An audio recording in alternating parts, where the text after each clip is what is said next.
Friends, this is Shivani Sumit Rana. Welcome to our channel SR Nursing Classes.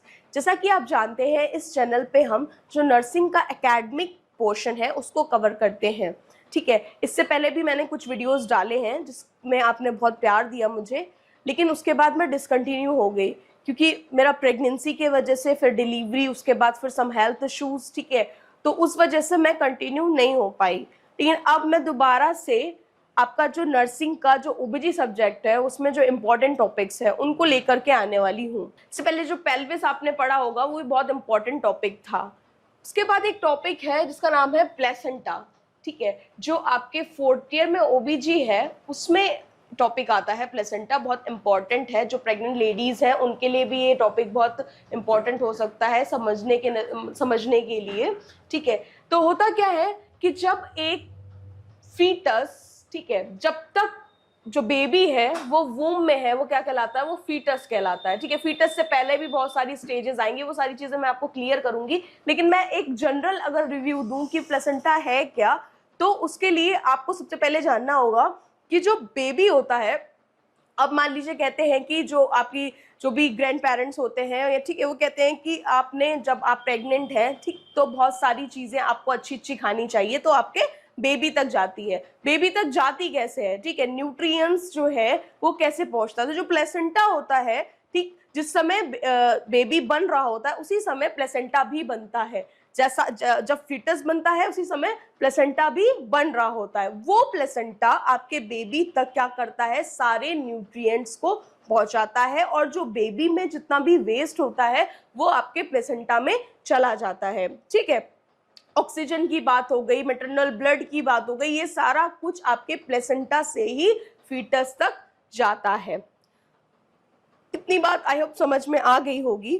ठीक है, तो the placenta is an organ that connects the developing foetus to the uterine wall to allow nutrient uptake, waste elements and gas exchange by a mother's blood supply, fights against internal infection and produce hormones to support pregnancy। जो placenta है वो ना सिर्फ आपको nutrient बल्कि क्या करता है, बहुत सारी ऐसी चीज जो डेंजरस हो सकती है बेबी के लिए उनसे भी फाइट आउट करने में आपकी हेल्प करता है, प्लस क्या करता है, कुछ हार्मोन्स को भी सिक्रीट करता है जो थ्रू आउट प्रेगनेंसी को मेंटेन करने के लिए एसेंशियल होती हैं। उन सारी चीजों के लिए भी प्लेसेंटा क्या करता है, हेल्पफुल होता है या फिर हेल्प प्रोड्यूस करता है, उसके लिए ही प्लेसेंटा चाहिए ही चाहिए। ठीक है, तो अगर हम प्लेसेंटा की डेफिनेशन की बात करें तो वो किस शेप का होता है ये जानना बहुत जरूरी है। तो the human placenta is, the human placenta is discoid। Discoid क्यों, उसकी शेप के वजह से, because of their shape.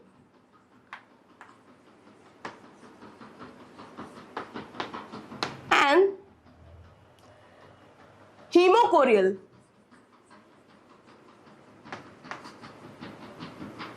hemochorial क्यों,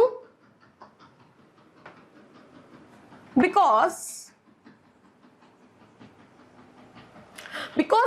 of direct connection of chorions. ये कोरियोन्स क्या है, ठीक है, ये सारी चीजें भी अभी हम डिस्कस करेंगे। Because of direct contact to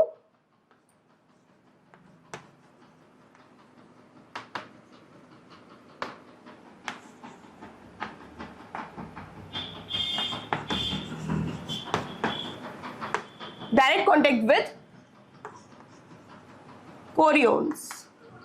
ठीक है, और क्या होता है, आफ्टर पार्चुरेशन क्या हो जाता है, आफ्टर पार्चुरेशन ये शट ऑफ हो जाता है। व्हाट इज पार्चुरेशन, तो पार्चुरेशन मींस डिलीवरी के बाद जैसे ही आपका बेबी क्या होगा, एलिमिनेट या फिर निकल जाएगा, डिस्चार्ज हो जाएगा, उसी के साथ साथ 15 मिनट्स के बाद में प्लेसेंटा भी क्या हो जाता है, डिलीवर हो जाता है। ठीक है, अगर वो डिलीवर नहीं हो रहा है 15 मिनट्स के अंदर तो उसको मैनुअली भी डिलीवर करना एसेंशियल है। अगर हम उसे डिलीवर नहीं कर रहे हैं तो क्या हो जाता है, मदर में बहुत ही डेंजरस इन्फेक्शन हो सकता है जिससे मदर क्या हो सकती है, उसकी डेथ भी हो सकती है। ठीक है, जब तक बेबी आपके वूम में है तब तक ही आपको प्लेसेंटा की जरूरत है। अदरवाइज अगर आपका बेबी क्या हो गया है, डिलीवर हो गया है, तब आपको प्लेसेंटा की कोई भी जरूरत नहीं होती है। कहते हैं कि गंदगी पेट में रह गई, ठीक है, या फिर कुछ पार्ट बेबी का रह गया, वो कुछ पार्ट नहीं होता है, वो प्लेसेंटा ही होता है जो रह जाता है। कई बार क्या हो जाती है, वुमेन्स को इन्फेक्शन हो जाता है उसके वजह से। ठीक है, इतनी बात सबको समझ में आ गई। अब ठीक है, उसके बाद अगर हम बात करें कि ये एक सबसे मेन चीज जो है वो क्या है, अगर हम इसकी बात करें कि ये क्या है, एक शब्द में समझे तो ये क्या है, एक कनेक्शन है आपका किससे, फीटस का मदर से। It is a connection between a foetus to mother. ठीक है, ये एक कनेक्शन होता है, और ये कनेक्शन भी किस तरीके से, एक अम्बिलिकल कॉर्ड के थ्रू ही ये दोनों जुड़े हुए होते हैं। और ये सब कुछ है किसके अंदर, ये सब किसके अंदर हो रहा है, वूम क्या चीज है, यूट्रस। ह्यूमन जो एक फीमेल होती है उसमें यूट्रस एक ऑर्गन होता है, यूट्रस के अंदर ही क्या होता है, फीटस का डेवलपमेंट होता है। जब फीटस बनता है उसी के साथ में प्लेसेंटा बनता है, उसी दौरान बीच में एक लाइन जैसी इस तरीके का एक स्ट्रक्चर दिखाई देता है, ये एक फीटस, उसके बीच में एक ऐसा कनेक्शन, फिर ये एक क्या है, प्लेसेंटा, जो कि किसमें है, यूट्रस के अंदर है। और ये जो कनेक्शन, इसे हम अम्बिलिकल कॉर्ड कहते हैं, इसी से सारा न्यूट्रिएंट आएगा, सारा वेस्ट जाएगा। इतनी बात है समझ में आ गई होगी आप लोगों के। अब हम बात करेंगे व्हाट इज प्लेसेंटा ऑर्गेनाइजेशन। ठीक है, तो it originate from the trophoblastic layer. Originate मतलब कि कहां से बन रहा है, किस तरीके से ये इसका एक, हम अगर स्टार्टिंग से बात करें, शुरुआत से बात करें कि जिस समय क्या हुआ, फर्टिलाइजेशन हुआ था। देखिए, जो एक फीमेल वुमेन होती है उसकी एक मंथली साइकिल होती है, किस तरीके से, ये कुछ एक स्ट्रक्चर है, ठीक है, जो कि आपका यूट्रस, फैलोपियन ट्यूब और क्या है, ओवरीज है। ठीक है, क्या होता क्या है, ओवरीज से क्या होते हैं, ओवाम या फिर एग्स रिलीज होते हैं। वो एग आपके कहाँ जाते हैं, फैलोपियन ट्यूब में जाते हैं। फैलोपियन ट्यूब के, अगर फैलोपियन ट्यूब तक कोई भी स्पर्म, मींस अगर फीमेल का कोई भी सेक्सुअल इंटरकोर्स नहीं हुआ है तो क्या हो जाता है, वो रप्चर, ये एग्स रिलीज होते हैं, फिर रप्चर हो जाते हैं, रप्चर होकर ब्लीडिंग हो जाती है, मींस मेंस्ट्रुअल साइकिल हो जाती है। अदरवाइज अगर एक फीमेल इंटीमेट हो जाती है सेक्सुअली, तो उस दौरान क्या होते हैं, ये जो स्पर्म होते हैं ये वुमेन में, मतलब वैसे तो जब इजैकुलेशन होता है, ठीक है, उस समय मिलियंस की फॉर्म में स्पर्म्स का क्या हो जाता है, प्रोडक्शन होता है। लेकिन मिलियंस की फॉर्म में जाते जरूर है, वजाइना के थ्रू सर्विक्स में जाते हैं, लेकिन ये जो स्पर्म्स होते हैं ये आपके जो ओवाम है, ठीक है, उससे मिलने के लिए सिर्फ एक या दो जो बहुत स्ट्रॉन्ग स्पर्म्स होते हैं वही सिर्फ क्या हो पाते हैं, ओवम से मीट कर पाते हैं। ठीक है, तो ये स्पर्म जो है वो आपका क्या होगा, मिलियंस की फॉर्म में अंदर जाएंगे, ठीक है, और यहाँ पर वो कहाँ पहुंचेंगे, एम्पुला में पहुंचेंगे, जो कहाँ पे है, फैलोपियन ट्यूब में एक पार्ट होता है एम्पुला, वहां तक पहुंचेंगे ये आपके स्पर्म। ठीक, और यहाँ पे क्या हो चुका है, मान लीजिए यहाँ से जो ओवम है वो रिलीज हो चुका है, ये स्पर्म और ये ओवम। ठीक, जो सबसे स्ट्रॉन्ग यहाँ पे जाते तो बहुत सारे स्पर्म्स हैं, बहुत सारे स्पर्म्स जाते हैं 100 अबाउट, लेकिन जो सबसे स्ट्रॉन्ग वाला स्पर्म होता है वो ही क्या कर पाता है, ओवम को पेनिट्रेट कर पाता है और उससे फ्यूज हो जाता है जाके। ठीक है, फ्यूज होने के बाद में क्या होता है, फर्टिलाइजेशन। जब ओवम और स्पर्म मिल जाते हैं तो क्या हो जाता है, फर्टिलाइजेशन होता है। इस प्रोसेस को हम फर्टिलाइजेशन कहते हैं। हम ये स्टार्टिंग से इसलिए समझ रहे हैं कि किस तरीके से प्लेसेंटा बनता है, कैसे ऑरिजिनेशन होता है उसका, इसलिए हम ये सारी चीजें बिल्कुल स्टार्टिंग से समझ रहे हैं। जब क्या हो गया, ओवम और स्पर्म मीट हो जाएगा तो क्या हो जाएगा, फर्टिलाइजेशन, जो कि एक फर्स्ट स्टेज है। ठीक है, फर्टिलाइजेशन, ये ओवम और स्पर्म का मिलना फर्टिलाइजेशन कहलाया। उसके बाद जो आपका फर्स्ट डे है, फर्टिलाइजेशन हो गया है, अब आपके फर्स्ट डे में सबसे पहली इस प्रोसेस को हम बोलेंगे क्या, क्लीवेज होगा। अब ठीक है, क्लीवेज होना स्टार्ट होगा।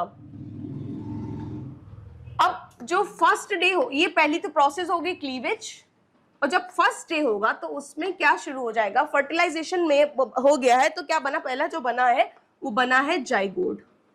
अब ये एग और स्पर्म दोनों मिल चुके हैं तो क्या बनना है, जाइगोट। उसके बाद जाइगोट बनने के बाद में अब इसमें डिवीजन होते रहेंगे। पहले ये एक था, अब इसमें दो पार्ट हो जाएंगे, ठीक है, दो तरीके से डिवाइडेड हो जाएगा। फिर ये मान लीजिए 4 पार्ट में डिवाइडेड हो जाएगा। ऐसे करते करते ये और पार्ट्स में डिवाइड हो जाएगा। कम से कम 12 से 16 क्या हो जाएंगे, इसमें क्लीवेज हो जाएंगे। और ये जो 12 से 16 सेल्स बन चुके होंगे, इसमें 16 सेल बन चुके होंगे, तो ये कौन सा डे होगा, ये थर्ड डे होगा आपका। और जब ये इस तरीके की बॉल या क्लस्टर बन जाता है तो उस क्लस्टर को हम क्या कहते हैं, मोरूला बोलते हैं। हम उसको मोरूला बोलते हैं हम उसे। इतनी बात सबको समझ में आ रही होगी, ठीक है। तो सबसे पहले फर्टिलाइजेशन हुआ, उसके बाद उसका क्लीवेज होना शुरू हो गया, सेल डिवीजन होना शुरू हो गया। पहले दिन पे जाइगोट बना था, उसके बाद वो और डिवाइडेड होता रहा और 12 से 16 सेल उसने बना लिए और एक क्लस्टर जैसा बन गया जिसे हम मोरूला कह रहे हैं। और ये आपके थर्ड डे हुआ है ये इतना प्रोसेस। उसके बाद क्या होता है, अब क्या हो जाती है, यहां से शुरुआत हो जाती है आपके कौन से प्रोसेस की स्टार्ट होती है, ब्लास्टुलेशन की शुरुआत हो जाती है। ब्लास्टुलेशन की शुरुआत हो जाती है।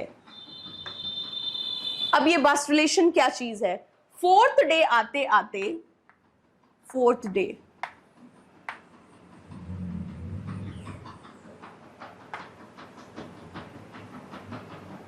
इसके अंदर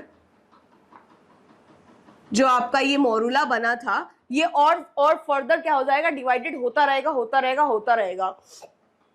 अब ये किस तरीके से बन जाता है, ये कुछ इस तरीके, इसके वास्टुलेशन का मतलब ये है कि जब अंदर वास्टोमेयर्स, ये समझ रहे हैं, ये छोटे छोटे गोले टाइप, एक अंदर इनर सेल मास बनेगा और एक आउटर सेल मास बनेगा, ठीक है। जो इनर सेल मास होगा उसको, वो किससे बना होगा, इसमें से छोटे छोटे से ऐसे वास्टोमेयर्स बन जाएंगे, वास्टोमेयर्स, ठीक।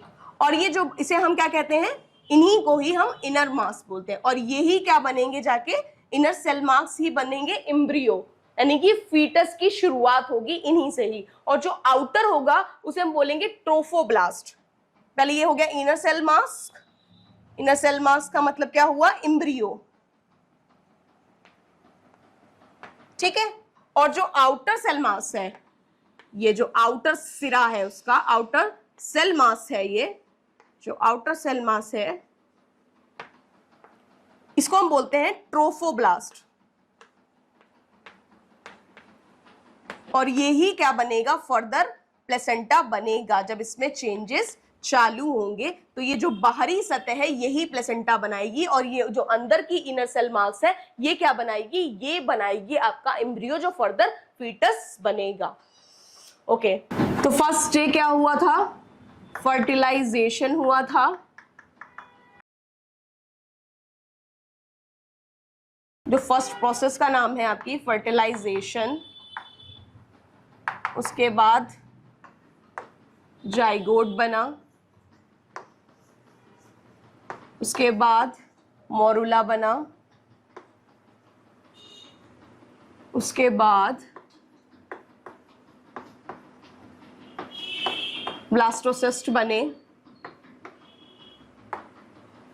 जिसमें जो ब्लास्टोसिस्ट थे उसके वो कुछ इस तरीके से था।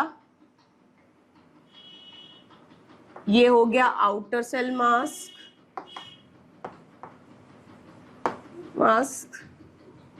ये हो गया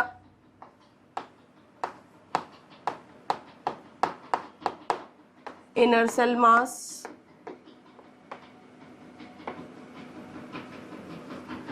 इसे हम बोलते हैं ट्रोफोब्लास्ट, और इसे हम बोलते हैं इम्ब्रियो, इम्ब्रियो ब्लास्ट, जो कि इम्ब्रियो बनाएगा। ठीक, और ये क्या बनाएगा? प्लेसेंटा बनाएगा।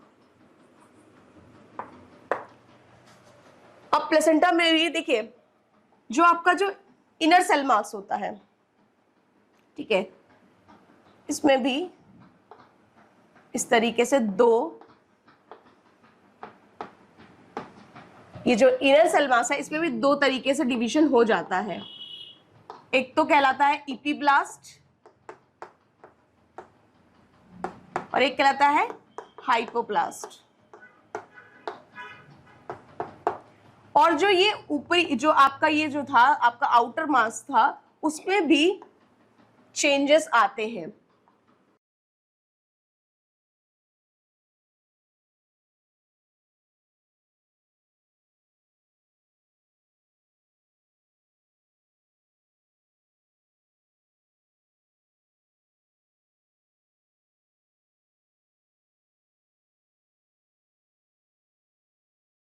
जो इपीब्लास्ट होगा ये मेनली इम्ब्रियो बनाएगा, मेनली इम्ब्रियो का फॉर्मेशन करेगा। और ये जो आपका हाइपोब्लास्ट है ये यॉर्क सैक बनाता है। यही फर्दर जाके क्या होगा, पूरा फीटस तैयार करेंगे। अब ये बात हो रही है, ठीक है, तो ये क्या हो गया, ये पूरा अंदर का जितना भी इनर मास है उसे हम एमनियन भी कहेंगे है। और जो ये बाहर वाला पार्ट है, हम आउटर, जिसे हम आउटर सेल कह रहे हैं, उसे हम कोरियोन भी बोलते हैं, कोरियोन भी कहते हैं।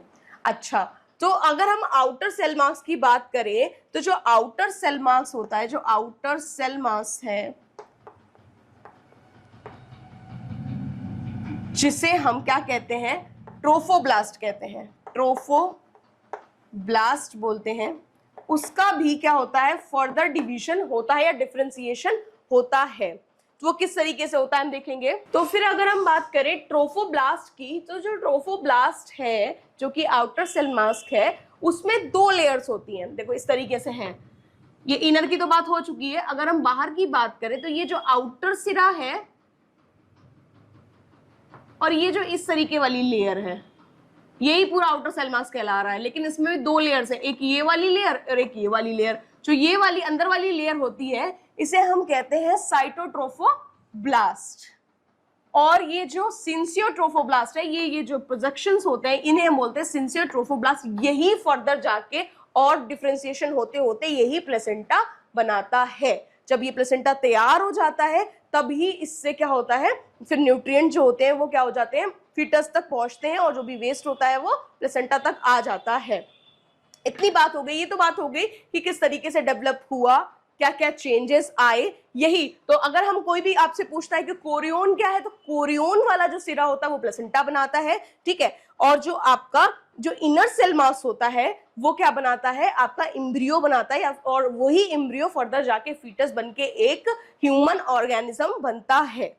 ओके, इतनी बात क्लियर हो गई होगी, आई होप सो। अब हम अगर बात करते हैं कि जो आपका प्लेसेंटा है वो उसका क्या डायमीटर्स होते हैं, या फिर वो किस तरीके से दिखता है, या उसका वेट कितना होता है। तो अगर हम वेट की बात तो करते हैं तो जो आपका प्लेसेंटा होता है उसका वेट 500 ग्राम्स होता है। अगर हम प्लेसेंटा की वेट की बात करते हैं तो वेट 500 ग्राम्स होता है।